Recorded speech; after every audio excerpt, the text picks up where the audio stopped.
guys, so today I have my April wrap up to show you all.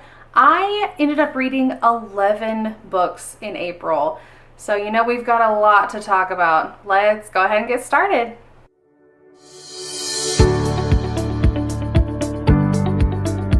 So first things first, I want to talk about the Owls, or the Magical Readathon 2020. I completed my Owls for my Magizoologist Wizarding career, and if you don't know what I'm talking about, I will leave a link to Book Roast's original post about the readathon.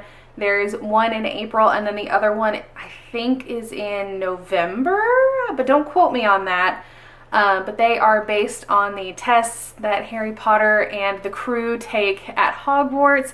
So in April it's the Owls, and then whenever the other set is, it's the Newts. So I have officially completed my Owls, and I am one step closer to actually completing this readathon this year.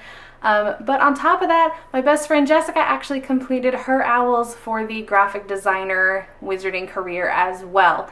So I will talk about all of those books that we read real quick. She had, let me grab my little piece of paper here so I know. She had Ancient Runes, which is heart on the cover or in the title, and for that she read The Girl with a Clock for a Heart by Peter Swanson, and she gave it 4 stars. She said it was really good. It was dragging a little bit in the middle, but by the end she really wanted to know more about the story and really enjoyed it. Then she had Charms, which is Lumos Maxima, which is a white cover, and for that she read Sadie by Courtney Summers. That one she also gave 4 stars. She really liked the mystery aspect of this book and really enjoyed it overall. The only thing was that the ending is really left up to interpretation, and so she and I had a really long conversation about what we thought, and it was a lot of fun. If you all have theories about the ending of Sadie, I would love to hear them down in the comments below, because Jessica and I came up with 2 different scenarios of what could happen, and I would love to hear if there are any more. She also read History of Magic, which is a book featuring witches or wizards, and for that she read Wicked Deep by Shay Earnshaw, which, as you all know, is one of my favorite books, and she absolutely loved it. 5 out of 5 stars. I got a text saying that she was absolutely sobbing at the end of this book, and I don't blame her. I kept getting text messages like play-by-play of this book, and I absolutely loved it because I got to relive reading it for the first time through her, and she really enjoyed it a lot. So obviously that is something that she and I can talk about now. And then the last one that she had was Transfiguration, which is book or series that includes shape-shifting. Now I kind of gave her a little like loophole to that, because there's technically shape shifting, they just don't shift back and forth. But she read Wilder Girls by Rory Power, and this she also gave 5 out of 5 stars as well. She agrees that it is just a really bizarre, weird book, but it is amazing. And the ending kind of stuck with us on that one as well. She had a slightly different theory than I did, both kind of resulting in the same thing.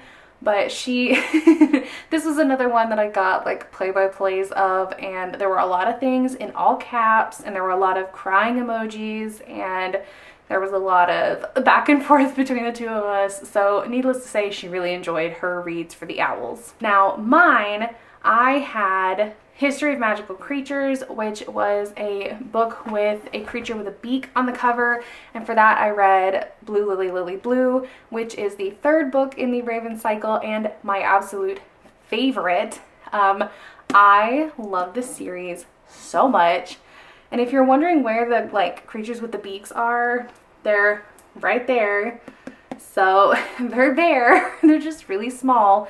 But this series has quickly become one of my favorites, and later on this year I'm definitely going to do a reread of this series and also a reread of A Court of Thorns and Roses to see which one is officially my favorite series I've ever read. So that should be interesting. But anyway, this was a fantastic installment to this series, and it really made me crave to read the last book because I just needed to know what happens. And then I also, for Potions, it was a book under 150 pages, and I read Who Was Walt Disney. I gave this like a 3 or maybe like a 2.5. This was not the best, but I also understand that this was a children's book. This was just really blunt and told a lot of the like darker sides to Walt Disney's history than just the good ones. and it kind of made me a little confused because I was like, okay, well, why would they want kids to know this? But I get it. You want to know all sides of your heroes because sometimes they are not the people that you think they are. And Walt Disney, like, I still love him and respect him, but he definitely had some dark spots in his history. And then for the 2 books that I read on my Kindle during the Magical Readathon, I read Be Not Far From Me, and that was my charms for the white cover. This I gave 3.5 stars, I think. It was really gritty and kind of gory at times, but it's basically a survival story about a girl that gets lost in the Smokies, which is literally in my backyard.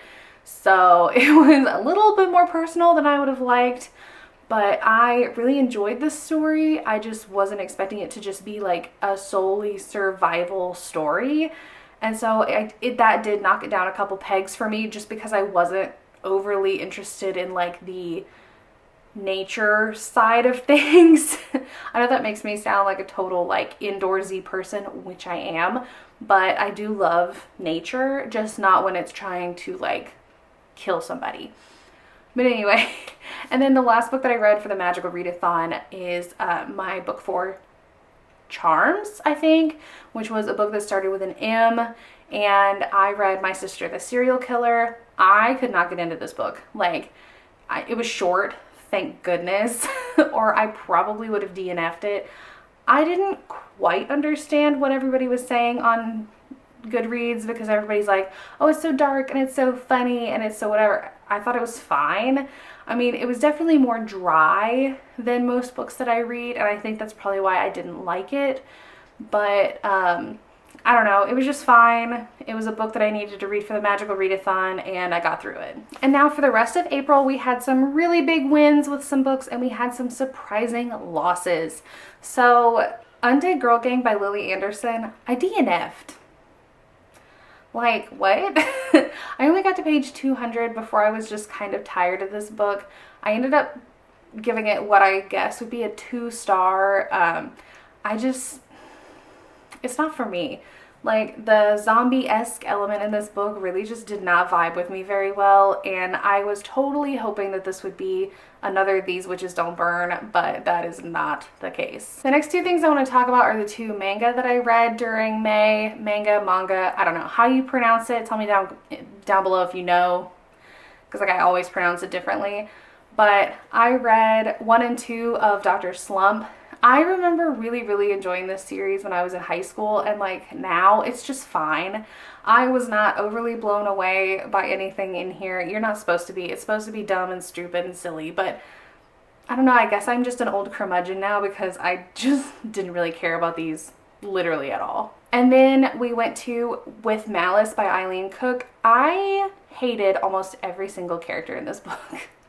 Like, this book is just so weird, and not in a good way, not in a Wilder Girls or Wicked Deep kind of weird. This is just, I don't know. It's about a girl that wakes up with amnesia and her best friend's dead and everybody's blaming her for it. And like, the plot was fine. The way it ended was not fine. But I don't know, just the stuff in the middle was not overly interesting. It's basically her in a rehab facility trying to piece together her memory, and like, I don't know. There were just a lot of things that did not make sense.